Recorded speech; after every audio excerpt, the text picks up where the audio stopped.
Guys, so over the last 24 hours I've been asked probably a dozen times to do a snake bite first aid video. It's going to be quite a long video. If you get in and click the little button down here on your left hand side somewhere that's the add it to your favourites, or even just save it to your device, then you'll be able to watch the video when you've got a bit of time. You'll be able to watch it over and over again too, so it might be something you can watch a couple of times and get a bit more out of each time. So we will discuss quite a bit in this video, I think, but we'll see how we go in terms of time. So basically the first thing that you want to do when you're bitten by a snake, or when someone you're with is bitten by a snake, is make sure that person lays down, sits down, whatever it may be, in the shade, in the cool, so whether it's in a car or whatever, if you're out bush, air cooler on, and have that person sit down, relax. So the number one thing you want to stop or slow down when you are bitten by a snake is the progression of that venom going through your system. And that is why a compression bandage in Australia is the number one recommended treatment for a snake bite, because what a compression bandage does when it's put on properly, so it will slow the progression of the venom going through the lymphatic system. Now this bandage has these little squares, and if I pull it, it will make a square. So that will be the correct tension that you're going to have on the compression bandage. Now a proper compression bandage, such as these ones from SS Safe, these are probably, I think, the market leaders when it comes to compression bandages. They're very strong, they're very durable, and these are also something that if you went and got one of these, you could pull it out of the package and you could practice this at home many times, and you'd know that that bandage would still be fine. These bandages won't expire. You can chuck this in a kit. These guys actually do a full snake bite specific first aid kit. Comes with splints and everything like that as well. But you can chuck a compression bandage behind your seat in your four-wheel drive or your car, whatever car you may have, and you can leave it there for a decade and it'll still be good to use. Now I don't want to spend too much time on this point, but I do want to touch on it. So in Australia, the majority of snake bites are what we call dry bites. So that's when the snake decides that using venom isn't appropriate. 90% of the time when humans are bitten by snakes, they choose not to inject venom because venom's precious and they need that venom. Now, out of the bites that aren't dry bites, so people that are envenomated, there is still a large portion of those people that don't require antivenom.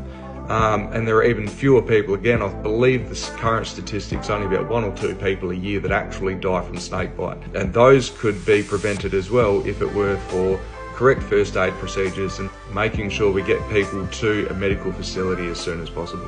Now we'll have a real quick discussion about the lymphatic system, how it works and why it works. So your lymphatic system is just below your skin, and that takes all of your used unoxygenated blood back to your lymph nodes, so into your armpits and in your groin, and then it will go back into your bloodstream, back to your heart, and starts the process again. So the compression bandage is designed to compress that lymphatic system, and that'll stop or slow down the progression of that venom making its way back through into your lymph nodes and then going back into your blood cycle, because once it gets there, you're in big trouble. So it's important to remember that although a compression bandage is the vital form of first aid when it comes to a snake bite, it's not a magic shield. So once you've got a compression bandage on, you still need to make sure that the patient or person remains still and calm. So lowering your heart rate and making sure that the entire body remains dead still, with no movement, even in fingers, toes. Don't move your legs, don't move your arms, don't move around trying to get comfortable. Get comfortable in the first place and stay there. So that is what's going to buy you the maximum amount of time to make sure that you get to a hospital in time before serious damage occurs. Okay, so let's move on so that this isn't just a video of me talking. But say if you're bitten, hand or wrist or arm, start at the hands, well, the fingertips. Now, you don't have to be particularly tight around the fingertips because that's just going to make it uncomfortable, but you're going to leave the tips of the fingers out so you can check to make sure that you're not cutting off circulation as well. Now, something that was brought up in a recent course that I did was to leave the thumb out. Only because when you wrap it up, if you wrap the thumb into it, then after a little while that becomes quite uncomfortable, it's irritable, and then they start moving it because their thumb's uncomfortable. So leave the thumb out and then literally work your way the full way up the limb straight over the bite site. Don't wash it, don't touch it, don't clean it in any way. A little bit of overlap. Doesn't have to be a great deal because, you know, we're talking about compression bandages. These things are seriously strong and they're very good. Now, if you do get one of these smart compression bandages, as you're putting it on, you can see I've not gone that one's not bad. That one's probably a little bit loose, but it doesn't matter. As long as this thing's on and you've got some good tension on it, you can just continue to work it. And as a first aider, you're going to try and stay a little bit calm as well. But just get that bandage as far up that limb as you can get it, tuck it in, get yourself a texter, mark on the bandage where the bite site is. So that's going to make it a lot easier for the people at the hospital to identify where the bite site is and to be able to do a VDK, which is a venom detection kit. And if you're going to be writing on the bandage anyway, you may as well write down the time that they were bitten and the time elapsed between the bite and the bandage actually going on, because that's going to give the hospital a really good idea of where that venom's likely to be when you get to the hospital. Now, it's super important that once you get the compression bandage on, that the person remains still and relaxed. If you're moving or trying to get that person to help, rather than having help come to them, they're going to be moving. Even with a compression bandage on, if you're moving and you're elevating your heart rate, your lymphatic system will overcome that, and then you will then have the venom start to go where it was intended to go in the first place. So very important, stay still. In Australia, with all of our snakes and even some of our spiders, compression bandage is the accepted treatment method for all bites. If you're bitten by a snake and you don't know what it is, 100%, you treat that snake bite as if it's a life-threatening situation. Now, the quicker you can get a compression bandage onto a snake bite, the more effective that's going to be at trapping the venom in that localized area where that person's been bitten. Now, a lot of older techniques where, you know, cut, suck the venom, squeeze it, you don't do any of that. You don't cut it, you don't squeeze it, you don't suck on it, you don't wash it. Definitely do not wash the venom, the bite site, because you can wash the venom away. And if you wash the venom away when they get to the hospital and they try to do a venom detection kit, which will determine what species of snake you were bitten by, they won't be able to find out. So then it'll be a guessing game. So never ever wash the bite site, never. Another big thing is just to make sure that you don't try to catch the snake, you don't try to kill it.